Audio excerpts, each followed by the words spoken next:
Hey, hockey fans! Welcome back! Welcome in if this is your first time to the channel. I'm Josh. This is the Hockey Flow, and today it's Saturday, August 13th, 2022. And guess what? We got a special video on our hands. We're previewing the New York Rangers 2022 2023 season, and we got ourselves a special guest the man, the myth, the legend, Odd Man Rush. Hey, how's it Hey, going, Josh? hey, good sir. Welcome aboard. It's good to have you. I'm excited to talk about the New York Rangers. We got 5 questions on hand for you. We're going to get to that in just a moment. First, we got to get into Today in Hockey History. So let's get into it, shall we? All Let's do right. it. Today in hockey history on this date, August 13th in 1979. And we're sticking with a little bit of a Rangers theme today. Former New York Ranger Robbie Ftorek would make his jump back to the NHL from the WHA by signing with the Quebec Nordiques. That would be the season that the Nordiques would rejoin the NHL.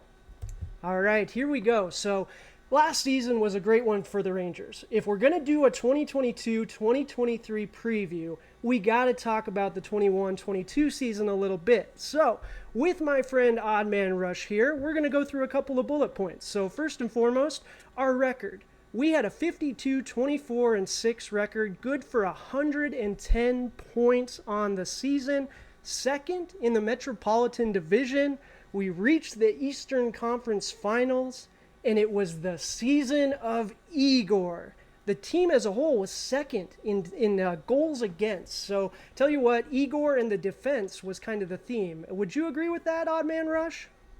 Absolutely. I think last season was very much a case of several different players having career years for themselves. You've obviously mentioned Shesterkin, who had a historic season, not even just a career high season, a historic season. The defense did a really good job. Adam Fox, once again, keeping up his strong play. Not quite Norris Trophy level this year, but then again, the other high defensemen in the NHL, they're difficult to beat, and Adam Fox is certainly up there with them.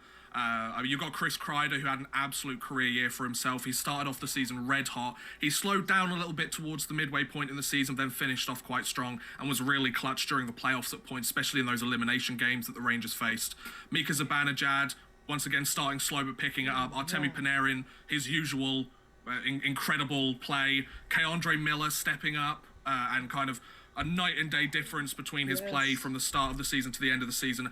Everything just seemed to go right for the Rangers. And then obviously their trade deadline acquisitions, picking up Andrew Kopp, Frank Vetrano, who just fit in perfectly from the second they joined the team. So it was very much a case of a lot of fans, myself included, thought, oh, well, you know, the rebuild's been going on for a few years now. If we make it to the playoffs, wild card berth, we'll be set. But then second in the Metropolitan Division, I think if you'd told a Rangers fan at the beginning of the season that they'd take second in the Metro, one of the top places in the entire NHL, we would have called you crazy. So everything went right for them, and it showed in the postseason as well. Absolutely, and I love that point. You said it so beautifully there. Everything went right. And you know what? If you pay attention to Twitter and Rangers fans, a lot of them, it felt like it was all Igor, right? It was all Igor, Yes. but there were a lot of really, really strong elements to that team, not just Igor. And yes, Igor did have a historic season. Wasn't it like top 10 all-time goalies seasons, maybe even top 5?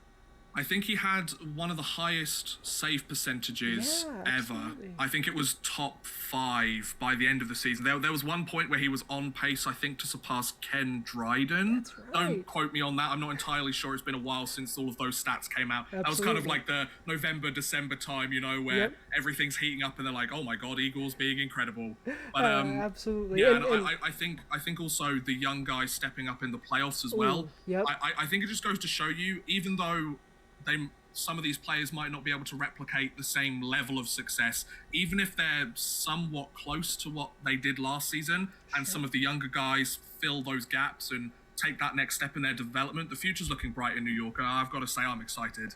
Absolutely. And you know what? With that in mind, right? 2021, 2022, I would agree. I think it's an absolute success. Eastern Conference Finals, you run into the would-be dynasty, the Tampa Bay Lightning.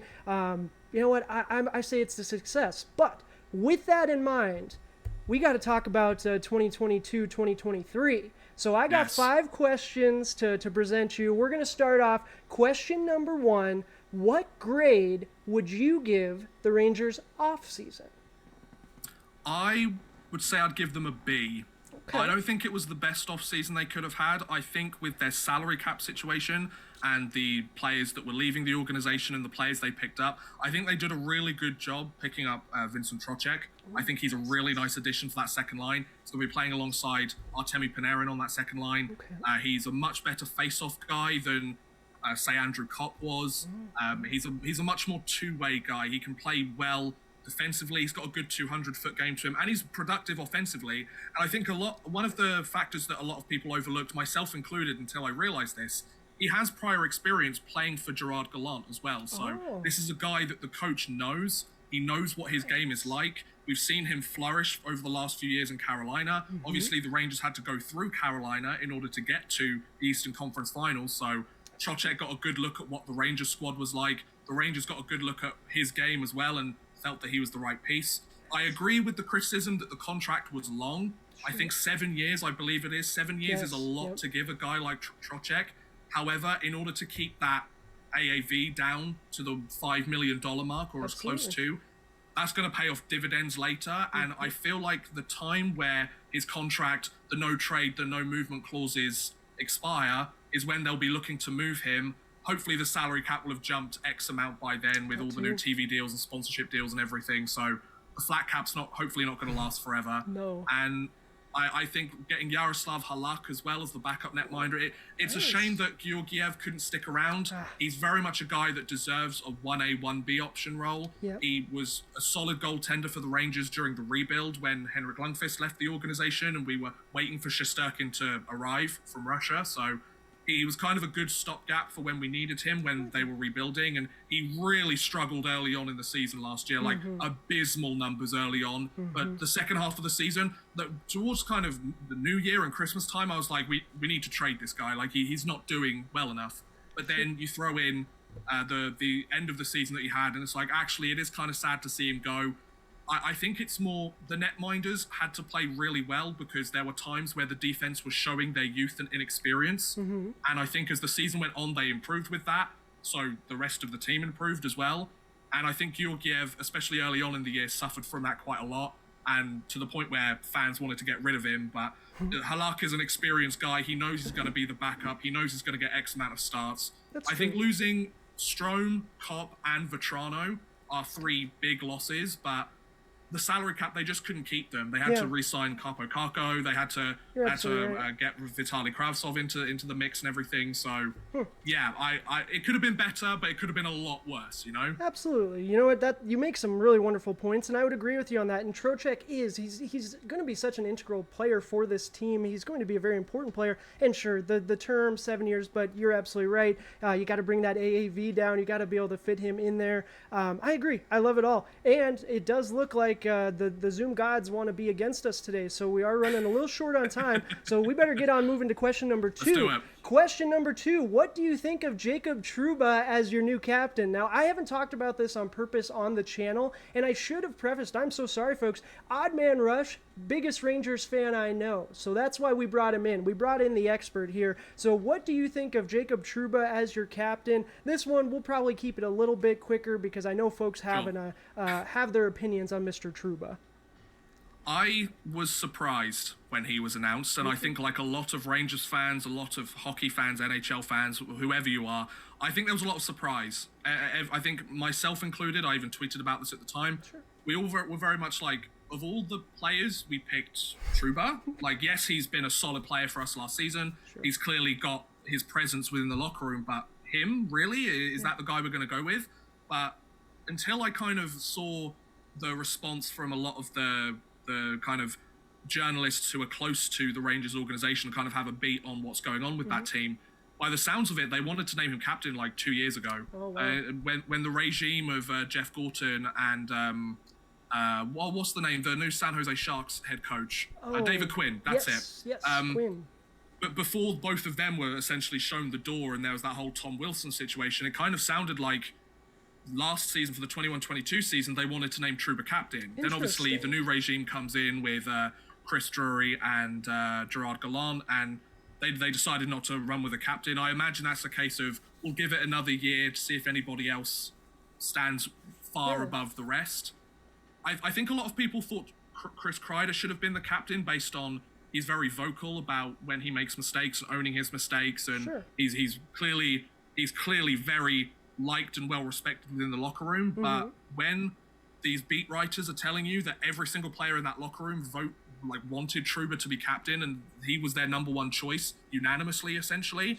And by the sounds of it, the players voted for the captain. It wasn't a management decision. They probably had their guy, which was probably Trouba, but it looks like, Trouba's the guy, and I'm interested to see where this goes. I agree. I think that's it. It's intrigue, right? Like, I think he's going to do a good job with it. His outside perception, that's not the same perception that the team has on him or that he has within that locker room. So I agree. All right, let's move on. Question number 3. I don't know how much time it's going to tell us we have left, but let's rock and roll. What's the one thing you are most excited for this season for the Rangers? For the Rangers, just to see if they can repeat their success. I think everyone's wondering, was the Rangers team of last year the New York Rangers, or was that a one-off? I think with the losses or the subtractions that they had from their roster and the additions that they made to somewhat plug those holes, I think the core of the team is still very much intact. We can't expect Igor Shesterkin to have another historical season like that. No. It would be unfair of Rangers fans and NHL fans to expect him to do that all over again for another year. You're right. Absolutely. That's not to say that's out of the realm of possibility, knowing Igor Shesterkin, the guy's a beast. He could do it, absolutely. Will the team be able to replicate a similar level of success and reach the conference finals again, second place in the Metro again, even if some of the top players don't produce historic seasons? Does Chris Kreider score 50 goals again? I don't think he's going to score at the same pace as he did last season. I might be proven wrong, and I'd be more than happy to be proven wrong. Absolutely. Is it a case of the young guys step up and get the job done? Does the kid line stay together and scorch the NHL? Does Capo Caco, does Philip Heatle, does Lafreniere, do they take that next step in their development? Do some of the other young prospects they have in the wings come up and surprise us? Like Adam Sikora is looking like an absolute steal for the Rangers, an absolute workhorse at the World Juniors. So Vitaly Kravtsov, does he come in and shock the Rangers roster, and does that relationship get healed? Like, there's so many little questions. I think the Rangers have proven themselves to be a legitimate playoff contender. The question is, can they repeat that success from last season? Okay, I like it. And that is, I feel like that is the theme of the season. Can we do it again? Can you run it back? You were absolutely right. The kid line, I'm very intrigued about the kid line too, and the kid blue line as well. Schneider, Keandre Miller. You've got a couple of other intriguing prospects that I've got my eye on. Now, speaking of players I've got my eyes on, who is the one player that we aren't talking about right now, but we will be this time next season?